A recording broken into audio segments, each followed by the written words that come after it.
Josué 7, todos? Amém? Diz assim o texto. Nosso Deus, nós vamos ler do versículo 1 ao versículo 13. Nós vamos fazer um apanhado ainda no capítulo 6. E vamos ainda viajar um pouquinho no capítulo 2 de Josué para a gente entender um pouquinho do contexto todo. Então a gente vai dar uma passeadinha aqui nesses 3 capítulos de Josué para nós entendermos, né? Eu botei como tema a queda após um êxito. Então nós vamos entender bem isso. Versículo 1 diz: Mas os israelitas foram infiéis com relação às coisas consagradas. Acã, filho de Carmi, filho de Zimri, filho de Zerá, filho da tribo de Judá, apossou-se de algumas delas. E a ira do Senhor acendeu-se contra Israel. Sucedeu que Josué enviou homens de Jericó a Ai, que fica perto de Bet-Aven, a leste de Betel, e ordenou-lhe: subam e espionem a região. Os homens subiram e espionaram Ai. Quando voltaram a Josué, disseram: não é preciso que todos avancem contra Ai. Enviem uns 2 ou 3 mil homens para atacá-la. Não canse todo o exército, pois eles são poucos. Por isso cerca de 3 mil homens atacaram a cidade, mas os homens de Ai os puseram em fuga, chegando a matar 36 deles. Eles perseguiram os israelitas desde a porta da cidade até Sebarim e os feriram na descida. Diante disso, o povo desanimou-se completamente. Então Josué, com as autoridades de Israel, rasgou as vestes, prostrou-se com o rosto em terra diante da arca do Senhor, cobrindo de terra a cabeça, e ali permaneceu até a tarde. Disse então Josué: soberano Senhor, por que fizeste este povo atravessar o Jordão? Foi para nos entregar nas mãos dos amorreus e nos destruir? Antes nós nos contentássemos em continuar no outro lado do Jordão. Que poderei dizer, Senhor, agora que Israel foi derrotado por seus inimigos? Os cananeus e os demais habitantes desta terra saberão disso e nos cercarão e eliminarão o nosso nome da terra. Que farás, então, pelo teu grande nome? O Senhor disse a Josué: levante-se, porque você está aí prostrado. Israel pecou, violou a aliança que eu ordenei, apossou-se de coisas consagradas, roubou-as e escondeu e as colocou junto de seus bens. Por isso, os israelitas não conseguem resistir aos inimigos, fogem deles porque se tornaram merecedores da sua destruição. Não estarei mais com vocês, se não destruírem do meio de vocês o que foi consagrado à destruição. Vá, santifique o povo, diga-lhes: santifique-se para amanhã, pois assim diz o Senhor, o Deus de Israel: há coisas consagradas à destruição no meio de vocês, ó Israel. Vocês não conseguirão resistir aos seus inimigos enquanto não as retirarem. Vamos orar? Deus, nós pedimos a Ti que trabalhe em nosso coração através dessa mensagem. Trabalhe em nosso coração apesar da explanação humana, sim, Senhor, que o Teu Espírito possa converter, fazer a conversão daquilo que nós falamos, naquilo que Tu queres. Nós pedimos para que a nossa atenção esteja grudada em Ti. Nós clamamos para que o Senhor seja a parte mais importante. Em nome do Senhor Jesus. Fala aos nossos corações para a honra e glória do nome do Senhor Jesus. Amém? Amém. Graças a Deus. Eu queria pedir a você uma atitude de fé. Ou você coloca o seu celular no silencioso. Se você não se controla e tiver que atender, desligue o seu celular, porque nada é mais importante agora do que você ouvir. E eu quero pedir para que você não saia para ir ao banheiro ou beber água, a não ser que seja de fato necessário. Você não está sendo proibido. Se for necessário, fique à vontade. Mas às vezes a gente sai para beber água e a gente não vai morrer de sede. A gente pode esperar até o final. Porque até você ir lá e voltar, você perdeu o fio da meada, você perdeu o raciocínio, e aí voltar é muito difícil. Então, preserve você, invista em você agora, tá bom? A queda após um êxodo. Israel, uma nação de Deus que acabara de ter uma grandiosa vitória sobre a ação de Jericó, sobre a nação de Jericó. Nós estamos falando agora de um povo de Deus que vai entrar e vai guerrear contra uma cidade sem nenhuma expressão comparado a Jericó. Jericó foi a última luta, a última guerra que essa nação de Israel teve. Jericó era aquela cidade muito fortificada, vocês vão lembrar do texto, né? Que eles rodeiam a cidade no sétimo dia eles tinham que rodear 7 vezes e no final gritar, dar brados altos para que os muralhas viessem abaixo. Lembra disso? Né? E ali então eles vão conquistar a terra, ali então eles vão guerrear, ali então eles dizem, olha, depois que as muralhas caírem, cada um guerreie no seu lugar, mas guerreiem. Ou seja, há uma cidade fortificada com muralhas intransponíveis. Israel, ao vencer Jericó em uma batalha, não perde nenhum soldado. Um fato marcante. Um dos fatos marcantes é que nessa guerra contra Jericó, você não tem perda de soldado algum. Você tem toda a nação de Israel, porque Deus não abriu mão de ninguém, disse que era todo o povo. Os levitas, a arca da aliança e todo o povo rodeariam a cidade inteira. Toda a nação de Israel estava envolvida e imbuída de conquistar aquela terra. E no final dessa batalha não há a perda de nenhum habitante de Israel. Não há a perda de nenhuma pessoa. A Bíblia não refere-se à morte de ninguém, a Bíblia não se refere aos ferimentos de alguém, ela não refere-se a nada disso. Quando a gente olha agora para Ai, que é uma cidade minúscula, de pequena expressão, nós vamos enxergar que há uma perda de 36 homens. Nós já ouvimos muito, talvez você tenha ouvido muitas vezes a ministração, de que quando esse povo vai olhar a cidade de Ai, eles voltam dizendo, não precisa mandar todo o exército, mande uns 2 a 3 mil, que é o suficiente para poder conquistar. E aí eu já ouvi muitas vezes menção em dizer que essa foi a arrogância, eles acharam que não precisavam, eles achavam que não era necessário, e por isso Deus pesou a mão. O peso da mão de Deus não foi sobre isso. O peso da mão de Deus não estava porque eles mandaram 2 a 3 mil.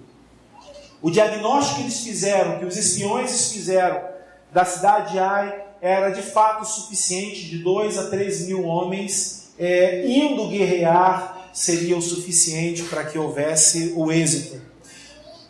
Deus manda que Israel vá todo o povo, mas Deus não dá ordens específicas no tocante à cidade de Ai. Eles simplesmente vão, fazem o seu relato, 2 a 3 mil seria o suficiente. Então Israel, ao enfrentar a pequena cidade de Ai, não só perde a batalha, como também tem 36 baixas de homens, né? Eu coloquei no capítulo 6 de Josué, podemos ver as ordens de Deus. Então, capítulo 6, versículo 2, para a gente estar entendendo todo esse pano de fundo.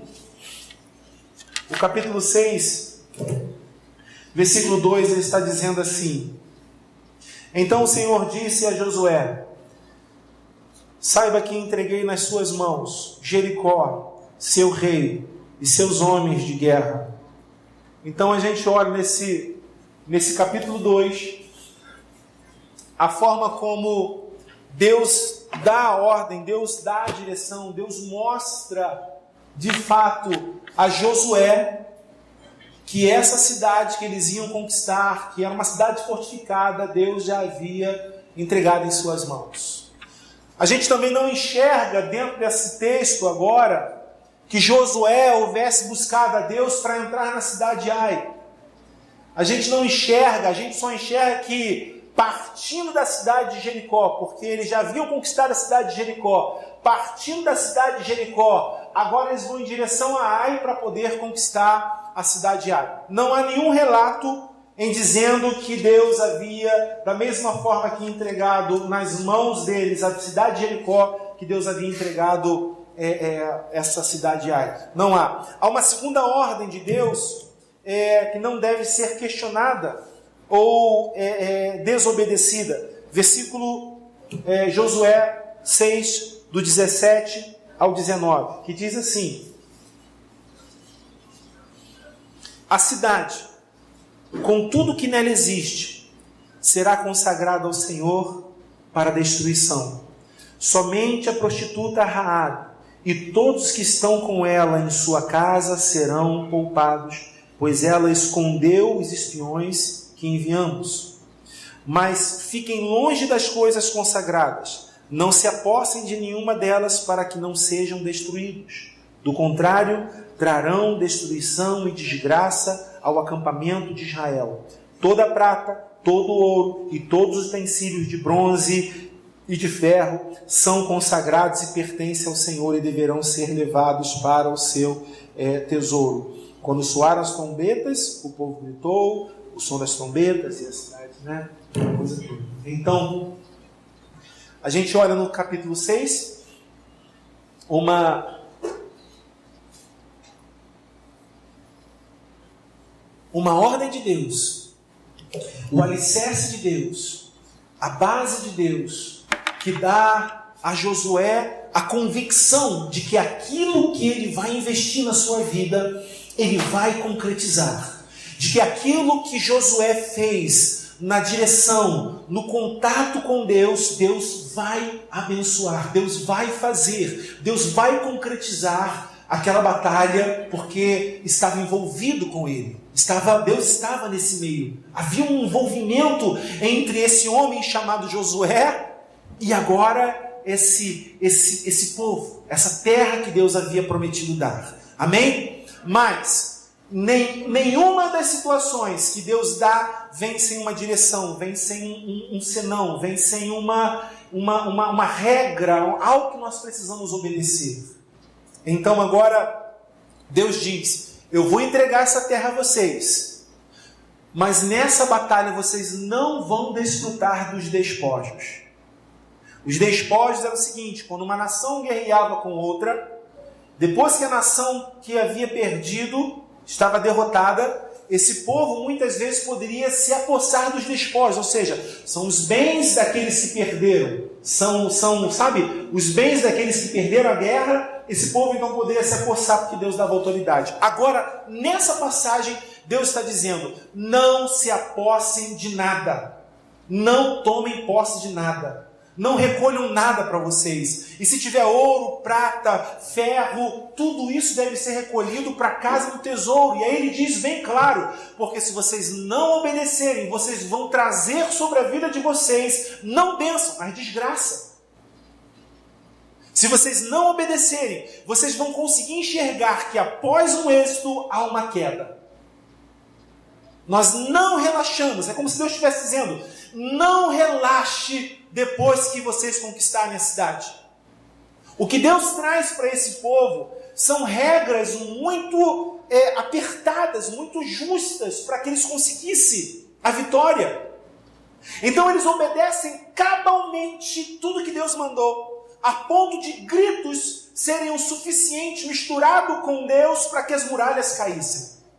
Então eles dizem: rodem toda a nação, envolva toda a nação, caminhe em volta de toda a nação de Jericó. Você vai fazer isso 6 dias. No 7º dia, você vai rodear essa cidade 7 vezes. Só que não era de qualquer forma. Mande batedores à frente, aqueles que vão olhar o caminho. Logo atrás dele, você vem com os músicos. Logo atrás dele, você vem com a Arca da Aliança. E logo atrás o exército. E depois do exército, todo o povo. Olha só quantas coisas, quantos detalhes. Um dos detalhes que ele traz nessa vitória, dizendo: olha, no momento que você estiver fazendo esse rodear dessa cidade, ninguém fale nada. ninguém solte um pi, ninguém fale nada, fique exatamente em silêncio. Somente no 7º dia, quando ouvirem a trombeta tocar, gritem com toda a força de vocês. Irmãos, nós não estamos falando de 100 mil, de 10 mil, nós estamos falando de milhões de pessoas. E milhões de pessoas obedecem essas ordens perfeitamente. A ponto do milagre acontecer, que através de um grito, muralhas, para você ter uma noção, Raabe morava em cima da muralha, muralhas que tinham casas construídas, tamanha largura dessas muralhas, tamanha imponência dessas muralhas, veio ao chão. Então, um grande êxito, uma confiança tremenda, e era para continuar sendo obedecida, então, essa situação. Então ele diz, não se apossem, não façam isso. Amém? E assim começa então esse capítulo 7. Assim começa esse agora capítulo que nós estamos lendo agora, que foi sobre o pecado de Acã. A gente enxerga que Deus entrega essa cidade de Jericó nas mãos de Israel. A gente enxerga que há uma palavra de Deus que não pode ser desobedecida, de não se apossar de nada. E agora quando a gente entra no capítulo 7, a gente entra nesse capítulo 7 enxergando qual é o pano de fundo. Exatamente esse pano de fundo, que diz, acendeu-se a ira do Senhor. Esse povo não entende o que aconteceu. Josué não entende o que aconteceu. E aí eu coloquei alguns pontos para a gente estar definido. Primeiro, a gente tem que estar, eles estavam preparados para a nova guerra. Josué capítulo 2. Capítulo 2. Josué capítulo 2 vai mostrar para a gente, nesse texto, que a mesma forma que eles fizeram com Ai, eles fizeram com Jericó. Ou a mesma coisa que fizeram em Jericó, fizeram em Ai. Né? Josué 2, versículo 1, diz assim, então Josué, filho de Num, enviou secretamente de Sitim 2 espiões e lhes disse, vão examinar a terra, especialmente Jericó. Eles foram e entraram na casa de uma prostituta chamada Raabe e ali passaram a noite. Então Josué pega 2 camaradas e diz, dá um voo lá na cidade de Jericó, vê como é que é a situação toda, enxerga tudo como é que é. Legal? Pula para mim para o capítulo 7. No capítulo 7, no versículo 2, ele começa dizendo assim, Josué, todos? Josué enviou homens de Jericó para onde? Para Ai, que fica perto de Bet-Aven, a leste de Betel, e ordenou-lhes o quê? Subam e espionem a região. Os homens subiram e espionaram Ai. A estratégia é a mesma. Estão percebendo? A estratégia é a mesma. A estratégia para a guerra é a mesma. Da mesma forma que ele vai pesquisar como é Jericó, ele vai pesquisar como é a cidade de Ai. Mas o interessante é como o homem se prende com métodos. Nós nos prendemos a métodos. Nós nos prendemos àquilo que deu certo. Aquilo que deu certo no passado vai dar certo no futuro. Aquilo que aconteceu lá atrás vai acontecer aqui à frente. A primeira passagem de guerra, Josué estava assim com Deus. A primeira passagem, Deus chama Josué. Deus convoca Josué. Deus chama Josué para a intimidade. Deus dá a ordem a Josué em como, quais são os detalhes, de que forma, como que vai ser a vitória, como que vai ser a batalha. Deus garante nessa batalha que tudo vai dar certo. Então ele se levanta ali, ele mobiliza o povo, ele encoraja o povo, ele leva o povo sabendo que vai dar certo, que a coisa vai acontecer. Irmãos, nós não temos relatos nesse pequeno trecho que talvez a hora de entrar em Ai fosse essa. Nós não temos relato nesse pequeno trecho que Deus tenha chamado Josué, que Deus tenha mobilizado Josué. Nós não temos nenhum tipo de relato de uma conversa, de uma oração, de uma tentativa. Por quê? Acredito que à medida que esse homem se volta para o Senhor, Deus mostra para ele o que está acontecendo. Se Deus quisesse, 3.000 homens teriam morrido. Se Deus quisesse, da mesma forma como Jericó colocava os outros sob julgo, Deus faria com que Ai subjugasse esse povo. O que Deus estava querendo mostrar, então, com a perda desses homens e com a derrota dessa batalha, é dizer: há alguma coisa errada entre vocês. Se Deus abençoasse e desse vitória a Israel contra Ai, que é uma cidade de expressão nenhuma, nunca mais esse povo precisaria buscar a Deus para saber o que fazer, o que tomar a decisão, como tomar a decisão, por onde tomar a decisão e como fazer. Nunca mais Josué seria um homem dependente de Deus. Essa nação não entenderia o que é dependência de Deus. E o que Deus faz então não é humilhar, mas o que Deus faz então é despertar, acordar. Então a gente percebe que ele manda espiões sobre Jericó e ele manda espiões para Ai. Se deu certo lá, vai dar certo aqui. Se aconteceu lá, vai acontecer aqui. Diga comigo, não é bem assim. Não é bem assim. Se deu certo para você semana passada, mês passado, não quer dizer que a mesma coisa vai dar certo. Sabe por quê? Porque Deus tem um novo para você todos os dias. Deus tem algo diferente para você todos os dias.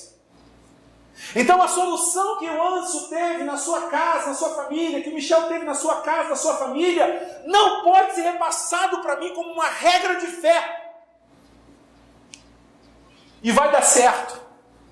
Wallace, Michele, faz o que eu fiz lá em casa, vai dar certo para vocês. Marquinho, faz lá que vai dar certo, porque eu fiz assim com os meus filhos, eu fiz desse jeito, fiz dessa forma, e a gente pega os métodos, como que enviar espiões lá e enviar espiões aqui. Nós estamos enxergando tudo certinho, vai dar certo, e de repente, quando a gente pensa que a gente venceu, a gente está quebrando a cara. De repente, quando a gente pensa que a coisa vai para frente, a coisa não foi para frente. Mas, Senhor, deu certo com Paulinho e Cristiane, deu certo com Anderson e Cassandrinha, por que não deu certo para a gente? Tem algo. Deus tem algo novo para a gente todos os dias. Se você quiser dizer amém, você pode dizer. Amém. Se você quiser falar glória a Deus, você pode. Se quiser. Amém? Amém. Homens se preocupam com formas, irmãos. Mas Deus não se preocupa com métodos nem formas. Deus quer obediência. Deus não quer que a gente repita. Deus quer que a gente apenas confie. Deus não quer simplesmente que a gente deduza. Deus quer que a gente o busque e trabalhe e viva na certeza de que Ele vai dar. Nós vivemos por dedução. Se deu certo 3 vezes, quer dizer que vai dar a 4ª. Ele não faz dessa forma. Não era somente o ato de enviar espiões, era a forma como entramos nas guerras que nos estão propostas. Não é simplesmente o ato de enviar espiões, é como você entra na guerra que te está proposta. Todos os dias você levanta a sua cama, tem uma guerra proposta para você, sim ou não? Todos os dias nós temos que matar um leão. Todos os dias nós temos que saber como que vai fazer, de que forma vai fazer. Seja em casa, seja na faculdade, seja no trabalho, seja em um montão de lugar. A gente levanta todos os dias e a gente pergunta como é que vai ser. Não é o ato de enviar espiões. Não é o ato de saber como nós fizemos. Não é o ato de saber que você tem 15 anos de empresa e você acha que você é muito experiente e que nada vai dar errado, porque nada na sua vida é igual todos os dias. Parece que é igual todos os dias. Mas quando você pensa que está no alto e e no auge, que ninguém toca você aí, que ó, o machado vem na tua...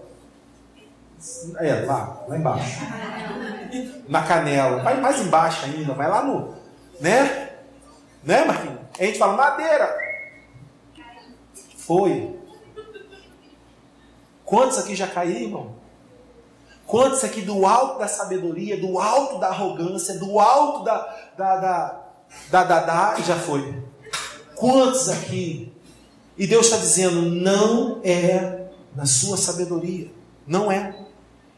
O que somos diante de Deus define quem somos diante dos homens. Amém? Você guardou isso?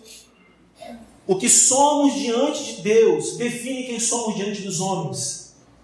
Mas a premissa também é verdadeira de que o que somos diante dos homens mostra quem nós somos diante de Deus. Porque o que somos diante de Deus vai definir que vida nós estamos levando diante dos homens.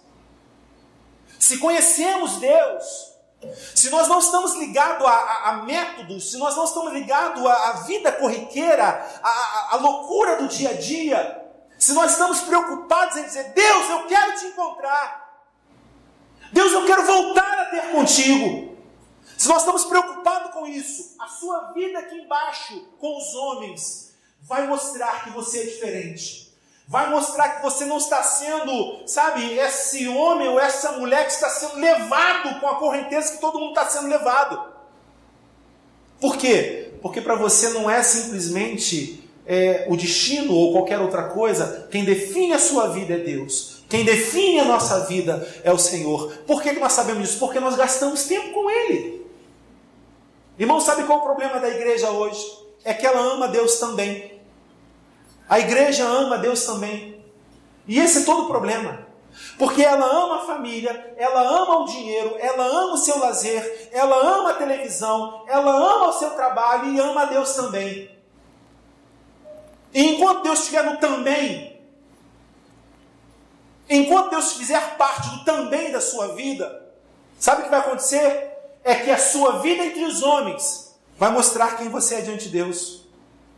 É que se nós fizermos um balanço da nossa vida hoje, no nosso trabalho, quando estamos sozinhos, no nosso relacionamento, sabe, com pessoas, vai mostrar o porquê que pessoas estão longe de Deus.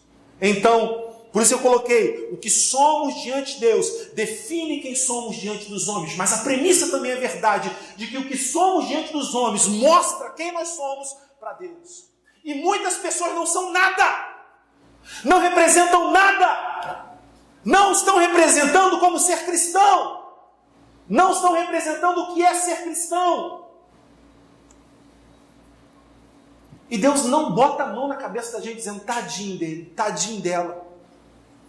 Deus está dizendo, eu contei contigo, eu te chamei, e é isso que está proposto para a sua vida.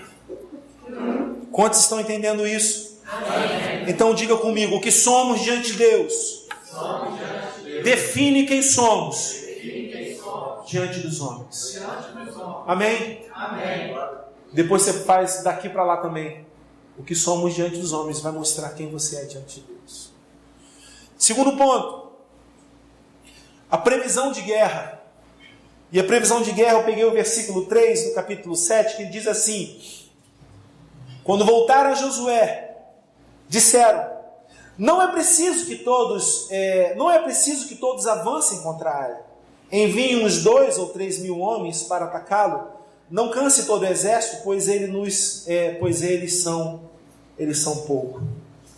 Não é preciso que leve todo o povo. Eu coloquei, de fato não seria necessário. Nosso relatório ou percepção são esvaziados de eficácia diante de uma vida que se perdeu por aquilo que não é importante. Quando ele manda espiões para Jericó, esses espiões vão a Jericó obedecendo um homem que estava sensível e sabia que estava tudo certo. Quando ele manda espiões a Ai, esses espiões vão trazer um relatório, uma percepção dessa cidade. Mas o relatório e a percepção que esses espiões estão trazendo está contaminado. Não é o relatório e a percepção que os mesmos espiões ou outros foram tirar de Jericó que não estavam contaminados. Então, por isso eu coloquei que, de fato, não seria necessário mais do que 2 ou 3 mil homens. Nós estamos falando de um povo que estava acostumado, que já estava começando a guerrear. Nós estamos falando de um povo que sabia que tinha um exército que poderia vencer muito bem 2, 3 mil homens. Aquela cidade. Era o suficiente. Porque o relatório que esses homens haviam dado para Josué na passagem de Jericó foi o suficiente.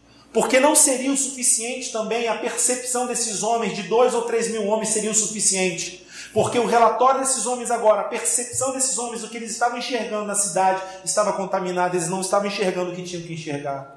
Então, nosso relatório ou percepção são esvaziados de eficácia diante de uma vida que se perdeu por aquilo que não é importante. Em outras palavras, quando colocamos qualquer outra coisa sendo mais importante que o nosso Deus, ao nosso relatório e a nossa percepção de vida, de família, de trabalho, de comércio, de mercado, está contaminado.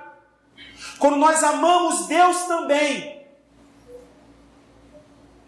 porque quando amamos Deus também, não diz que você é um apóstata da fé, não diz que você abandonou, que você traiu, não diz que você é um ateu, porque quando nós amamos Deus também, nós oramos. Quando nós amamos Deus também, nós lemos Bíblia, nós fazemos até parte de igreja. Nós até podemos pregar, podemos tocar, cantar, receber, podemos dar aula para crianças. Porque quem ama a Deus também abraçou de tal forma uma máscara, nós falamos no outro domingo, abraçou de tal forma essa máscara que ela faz parte do seu caráter agora. Só que tudo na sua vida está contaminado. Toda percepção de vida está contaminada. Deus quer abrir os nossos olhos. Deus quer fazer com que a gente enxergue o real. Deus quer revelar à sua igreja a sua vontade. A sua vontade para o lugar onde nós moramos. Amém? Missões urbanas. Deus quer revelar a vontade dele para a sua família, a forma como ele quer cuidar da sua família. Deus quer revelar a vontade dele para a sua vida, a sua vocação. Por que Deus te chamou? Deus não te chamou para ficar na cadeira.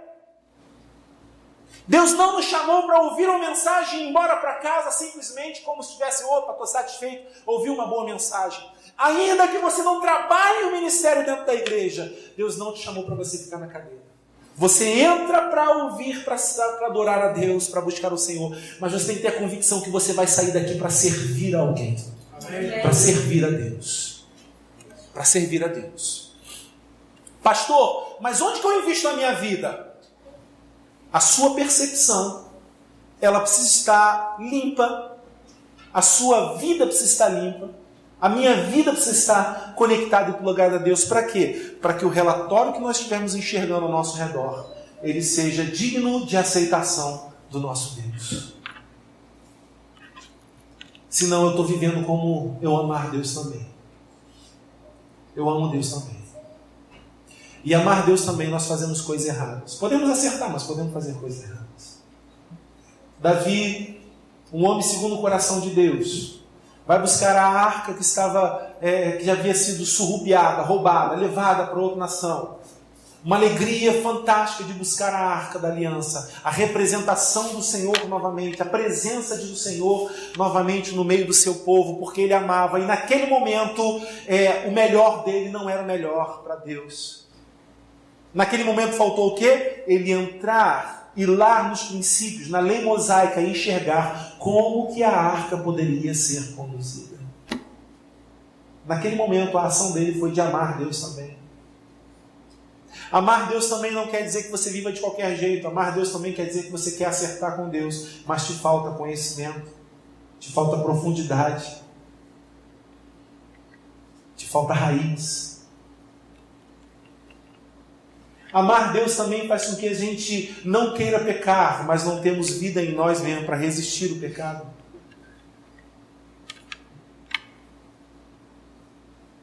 Amar Deus também quer dizer que Deus está dentro de você, mas você não está com Deus. Porque o Senhor habita. Mas Ele não quer simplesmente habitar, Ele quer mudar a direção da sua vida. Ele quer mudar a direção da minha vida. Ele quer levar a Bruninha para um lugar onde você não quer ir. Ele quer levar o Anderson para um lugar que não quer ir. Alan, Ele quer fazer contigo que você nem imagina que talvez seja bom ou ruim fisicamente falando. E esse é Deus. Amém? Amém. Então a previsão de guerra, muitas vezes nossa, é contaminada. Muitas vezes nossa previsão de guerra é contaminada. A igreja hoje luta ferozmente contra... Vamos dar um exemplo só para a gente ter uma noção. A igreja hoje luta ferozmente e correndo atrás disso, daquilo outro, contra os homossexuais, contra isso, contra aquilo outro. Aquela, não é? Quando você já ouviu isso aí? Irmão, e o que é isso? Nós estamos correndo atrás de quem então? De que direito nós estamos indo atrás? A lei vai ser aprovada, os homossexuais vão se casar no Brasil. Vai ser aprovada. Mas o nosso alvo não é dizer com quem vai ou quem não vai se casar, o nosso alvo é amá-los. Nosso alvo é abraçá-los. O nosso alvo é mostrar que a igreja não os rejeita, mas a igreja os aceita. Você já pensou se entrar um casal de homossexuais aqui, ou lésbicas, ou homossexuais, homem ou mulher aqui, e como é que você vai se comportar? Já pensou nisso? Eu fico doido para isso acontecer. E nós não vamos poder dizer assim, olha, você senta de lado e você senta o tom de castigo. Eles vão sentar juntos. Talvez um bote a mãozinha nas costas do outro. E a gente não vai fazer assim, que absurdo. Porque na concepção dele isso é normal. Assim como o marido coloca a mão nas costinhas da esposa. Quem muda não é a igreja, quem muda não é a nossa concepção, quem muda não é a nossa opinião, quem muda não é a nossa percepção contaminada, quem muda é o Espírito Santo de Deus, através de uma igreja que consegue amar mesmo olhando aquilo que está errado, através de uma igreja que consegue abraçar mesmo sabendo que aquilo ali não é aceito. Sabe por quê? Porque o Espírito Santo chegou em você e em mim quando nós estávamos perdidos. O Espírito Santo chegou em mim quando eu estava drogado, largado, cheio de maconha, de cocaína na ideia. O Espírito Santo chegou em mim quando eu estava largado na sarjeta, quando nem eu mais acreditava em mim. Ele usava o homem de Deus para ir atrás de mim, para não desistir de mim. Por que nós temos que fazer diferente disso? Por que nós não podemos ser a igreja que tem uma percepção clara do que é o Evangelho de Deus?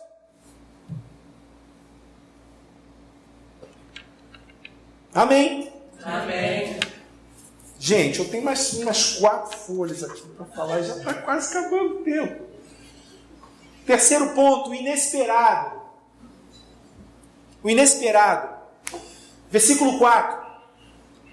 Versículo 4 diz assim: por isso, cerca de 3.000 homens atacaram a cidade, mas os homens de Ai os puseram em fuga. A cidade de Ai, que o seu poder bélico é infinitamente inferior ao poderio bélico de Jericó, infligiu derrota a Israel. Isso é loucura, gente. A cidade de Ai, que o seu poder é infinitamente inferior ao poder bélico de Jericó, infligiu derrota a Israel. Algumas perguntas ficam, né? O que houve? Quando já perguntaram isso, o que houve, Deus? Quando já perguntaram por que Deus? Alguém já perguntou por que Deus?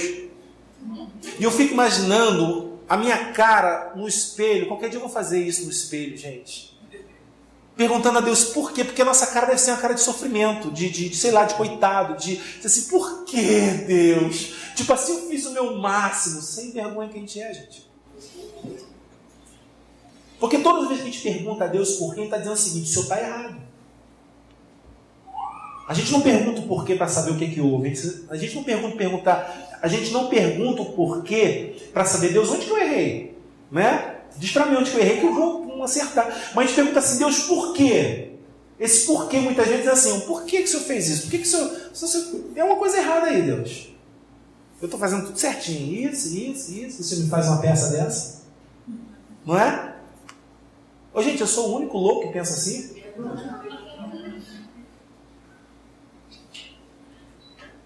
Toda fortaleza para o mundo constitui-se em fraqueza para Deus. Toda fortaleza para o mundo constitui-se em fraqueza para Deus. O inesperado. Todas as vezes que nos fizermos forte, nós somos fracos pra caramba. E aí o inesperado vem.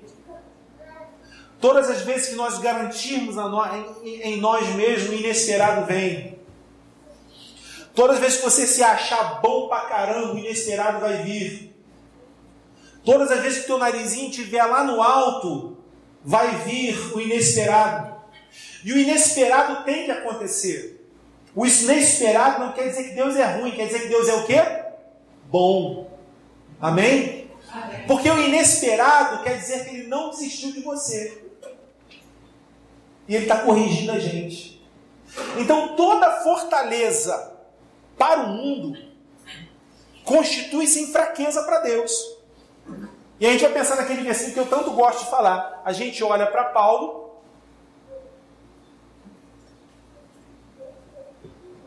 A gente olha para Paulo já no meio da sua caminhada, no meio do seu ministério, já havia sido convertido, já estava bombando, pregando pra caramba, né? Fazendo, acontecendo, de repente ele aproxima-se de Deus, dizendo assim, Senhor, quero desenrolar com o Senhor. Um mensageiro de Satanás que vem me esbofetear toda vez, logo eu, Paulinho, que estou trabalhando pra caramba com o Senhor.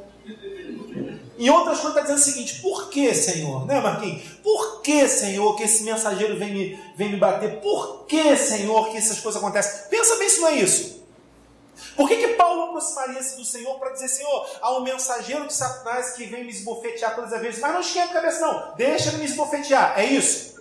Não, ele está falando o quê? Senhor, por que eu estou fazendo a tua obra e eu estou sofrendo isso?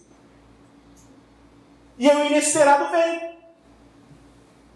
Qual que é o inesperado? O inesperado de alguém que se aproxima de Deus com esse tipo de oração está esperando ouvir o que de Deus? Grilo? Alguma coisa boa, não é verdade? Está esperando ouvir Deus falar assim, Paulo, meu servo, eis que agora, neste momento, tu serás liberto de toda a tua prova. Poder. Né? Ele está esperando isso, sim ou não? Mas o que acontece? O inesperado. Qual que é o inesperado? Paulo, a minha graça te basta. Paulo chega com uma argumentação, com uma verbalização, com uma oração a Deus. Deus responde o inesperado. Deus responde dizendo o seguinte, está tudo certo, é isso mesmo. Pode baixar a tua bola, voltar para a tua vida e seguir o teu rumo. Continua fazendo o que eu te mandei fazer, porque eu sei o que eu estou fazendo com a tua vida. Eu disse desde o princípio que a ti competia entender o que é sofrer no meu nome. E aí então Paulo entende que o inesperado veio sobre a vida dele. E ele diz então, Senhor, então agora eu entendi. Agora eu vou me alegrar em tudo isso que está acontecendo na minha vida. Eu não gosto de nada disso. Eu não concordo com nada disso. Mas eu vou me alegrar quando me perseguirem, quando me injuriarem, quando falarem mal de mim, quando me esbofetearem, quando me escotearem. Sabe por quê, Deus? Porque eu não quero ser uma fortaleza nesse mundo.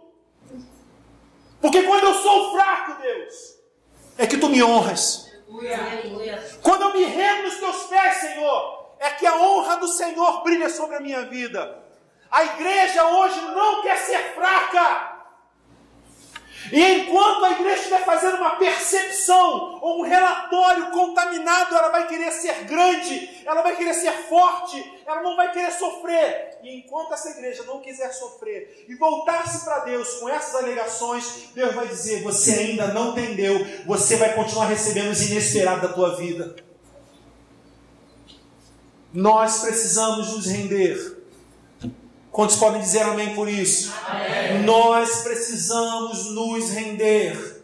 Nós precisamos entender que não somos donos de nada. Não somos donos de nada.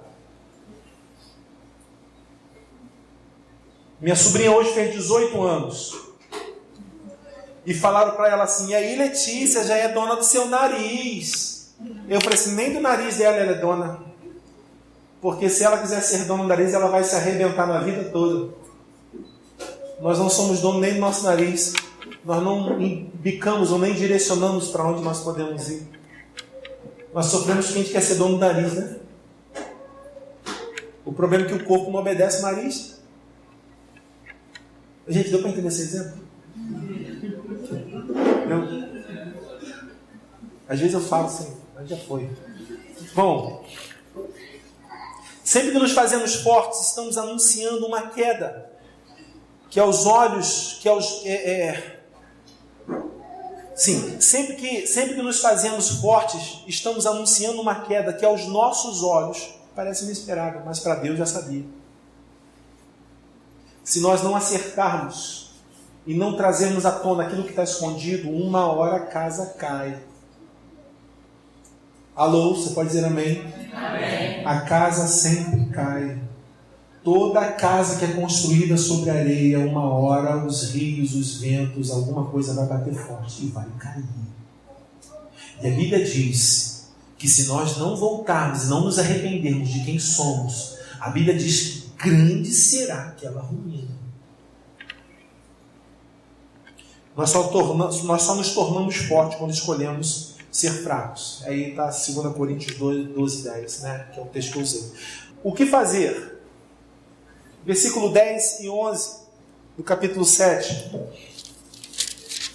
O que fazer? Diz assim: o Senhor disse a Josué: levanta-se, porque você está aí prostrado. Israel pecou, violou a aliança que eu lhe ordenei, apossou-se de coisas consagradas, roubou, escondeu-as e as colocou junto de seus bens. Amém? Eu coloquei para esse versículo: o que fazer? Quando as coisas estão ruins, erradas, só tem uma coisa a ser feita: levante-se.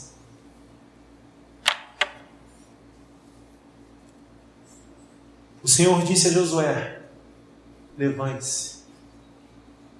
Levante-se. Levante-se, sabe o que é, irmão? Levante-se quer dizer que você tem que tomar uma ação. Você tem que sair dessa inércia. Você tem que sair da porcaria de vida que às vezes você está levando. Amém? Amém? Você tem que sair dessa vida que ninguém pode tirar você. Você entrou no atoleiro, ninguém vai tirar do atoleiro. Você tem que sair sozinho.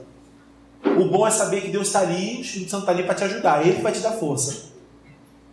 O que eu quero dizer com isso? Ninguém deixa de pecar por você. Ninguém deixa de errar por você. A gente entra no atoleiro porque a gente quer sozinho. Sim ou não? Amém? O único que pode ajudar a gente é o Espírito Santo de Deus. Então ele olha para esse camarada aqui dizendo o seguinte: ô Josué, por que você tirou as vestes? Por que você rasgou as vestes? Por que você sujou de areia e está aí prostrado agora com o rosto em terra, me buscando? Está dizendo o seguinte: tem horas que não é mais para fazer isso não, meu filho. Tem horas que você já sabe o que é, tem que levantar. É quase que se Deus estivesse dizendo assim: você se sujou à toa, filho. Você jogou areia na cabeça à toa. Porque tu viu o texto que ele fala, né? Que ele rasgou as vestes, botou areia na cabeça, aquela coisa toda. É quase que Deus estivesse dizendo o seguinte assim: olha, para isso não é para você sujar nem rasgar a veste, é para você levantar. Por quê? Você sabe que tem coisa errada. Eu já falei com você, tem coisa errada. Tem coisa errada no meio do povo. Tem coisa errada no meio da sua vida. Tem coisa errada no meio da sua família. Tem coisa errada, tem coisa errada. Se tem coisa errada, não é mais para falar assim: Senhor, não é misericórdia. Para de fazer o que está errado. Para de andar no caminho errado. Para de trilhar o caminho errado. Para de ouvir o que está errado. De ver o que está errado. De fazer o que está errado. Errado, tem que parar. Não tem para onde correr. Então ele olha e diz: levante-se. Ele olha e diz: o que Deus está dizendo para ele, na verdade, é o seguinte: ponha em ordem o seu mundo interior. Amém? Põe em ordem o seu mundo interior. Por que põe em ordem o seu mundo interior? Toda percepção enganosa nossa, todo relatório contaminado nosso, não começa naquilo que nós estamos enxergando de ar, começa naquilo que está dentro da gente. Amém? Eu vou chegar em A e vou fazer um relatório pecaminoso, ou seja, desculpe, eu vou chegar em A e fazer um relatório que está contaminado. Vou fazer ter uma percepção que não está alinhada com Deus. Onde começou essa minha percepção da família? Onde começou a percepção que seu casamento não está legal? Onde começou a percepção que seus filhos estão trilhando caminhos que não está indo certo? A gente quer corrigir os filhos quando o problema é a gente. A gente quer corrigir o marido, a esposa, quando muitas vezes o problema está na gente, está no casal.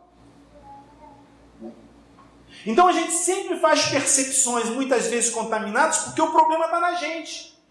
Deus está olhando para esse camarada aqui, para Josué, dizendo o seguinte: Josué, ponha em ordem o seu mundo interior, ponha em ordem o seu povo, mande o seu povo santificar, mande o seu povo se preparar, porque a derrota que vem por aí não é porque a Ai é forte, é porque vocês são fracos.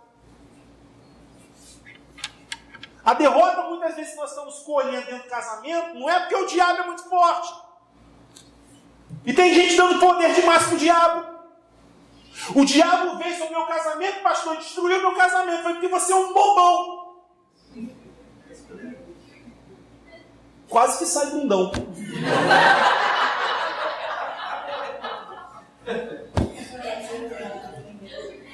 Porque tem muita gente que é um pamonha. Porque chega em casa, liga a televisão, vai ver televisão. Porque chega dia de culto, estou muito cansado para ir para o culto e não vai para o culto. Porque nós nos enchemos do Senhor. E o ato de nós não nos enchermos do Senhor, nós damos poder àquele adversário que está arrebentando com lares, que está arrebentando com convicções.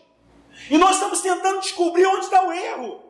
É mulher tentando vasculhar celular de marido, é marido tentando vasculhar celular de mulher, é homem fazendo isso, fazendo aquilo. Onde está o erro? O erro está porque vocês não se levantaram, porque nós não colocamos o nosso mundo interior em ordem.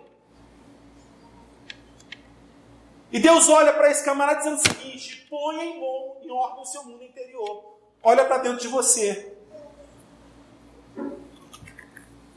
A pergunta que Deus faz para a gente, vou gastar 5 minutinhos só para terminar isso aqui.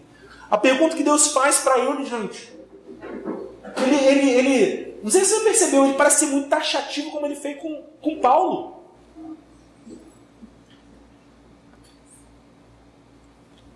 Ele olha aqui para Paulo, não, ele olha aqui para Josué, e ele diz assim, vamos voltar só um pouquinho, só para a gente pegar um... Versículo 7, para a gente ter uma noção. Versículo 6. Não voltar no primeiro versículo não, é só no 6. Diz assim: então Josué com as autoridades de Israel rasgou as vestes, prostrou-se com o rosto em terra diante da arca do Senhor, cobrindo de terra a cabeça, e ali permaneceu até a parte da tarde. Disse então Josué: ah, soberano Senhor, porque fizeste este povo atravessar o Jordão, foi para... Olha só, olha aqui, né? Olha a oração dele. Foi para nos entregar nas mãos dos amorreus e nos destruir antes nos contentássemos em continuar no outro lado do Jordão. Que poderei dizer eu, Senhor, agora que Israel foi derrotado por seus inimigos? Olha quantas argumentações plausíveis que parece, né? Os cananeus e os demais habitantes da terra saberão disso e cercarão e eliminarão o nosso povo. Que farás, Senhor, pelo teu grande nome? Ó, que tu farás, Senhor, agora pelo teu grande nome? O Senhor permitiu que a gente fosse. Gente, pergunta. Josué fechou essa oração com chave de ouro, sim ou não? O cara foi fera, gente. Que farás, Senhor, então, pelo teu grande nome? Ele é tão esperto que ele não diz assim: que farás, Senhor, agora pelo teu grande povo? Ele diz: que farás, Senhor, pelo teu grande nome? Ou seja, ele está dizendo o seguinte: nós perdemos, o envergonhado é o Senhor. Vai deixar Deus. Deu para entender? Não é verdade? O Senhor não caiu na lábia de Josué. O Senhor olhou para ele e disse assim: o Senhor disse a Josué: levante. Levanta. Por que você está aí prostrado? Vê se não parece a mesma coisa que Paulo. Senhor, mas o mensageiro me acerta. Paulo, minha graça te basta. Vira as costas e continua, filho. Vai embora. Segue teu rumo. Cara, ele deu um maior cortão em Josué. Levante-se, por que você está aí prostrado? Aí eu imagino Josué levantando todo sujo com roupa rasgada. Eu imagino Josué levantando um poeirão saindo. O cara jogou terra na cabeça, Anderson. Jogou terra na cabeça, jogou terra nele todinho. Imagina ele ir embora. Falei assim, cara, que eu tomei um banho. Mais ou menos isso que aconteceu. Porque está dizendo o seguinte, a pergunta que Deus está fazendo é a seguinte, por que você está prostrado? Meu irmão disse que eu nunca mais ia fazer isso, mas vou fazer só essa vez. Pergunta para quem está do seu lado, por que você está prostrado? Amém? A culpa não é de A, de B, de C, de D. Ponha em ordem o seu mundo interior. Ponha em ordem a sua vida. Porque o pastor pode não saber da sua vida. O bispo pode não saber da sua vida. A sua esposa, seu marido pode não saber da sua vida. Mas aquele que conhece o mundo interior sabe quem você é. E não tem perdão. Então quando ele diz, por que está aí prostrado, ele faz um convite. Ele diz, vamos denunciar o pecado, filho? Vamos, Josué, vamos à casa de Acã, vamos jogar Urim e Tumim, e vamos ver qual é a tribo que cai, vamos qual é a família que cai, e vamos ver o safadinho que pegou as coisas que não devia pegar? O sem vergonha que fez o que não tinha que fazer?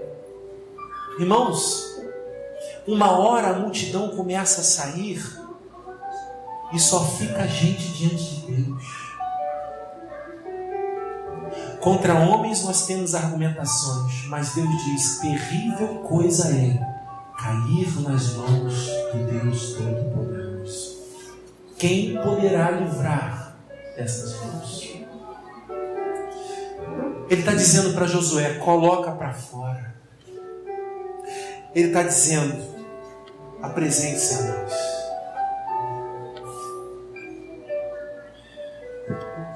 A vitória vem, irmãos.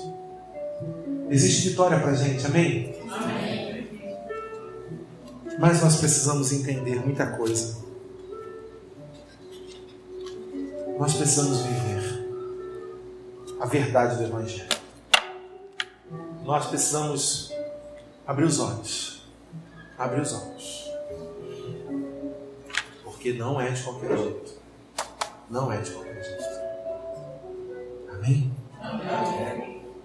Espero que você tenha sido abençoado, porque Deus me abençoou de novo com essa mensagem. Mas que o Senhor nos ajude.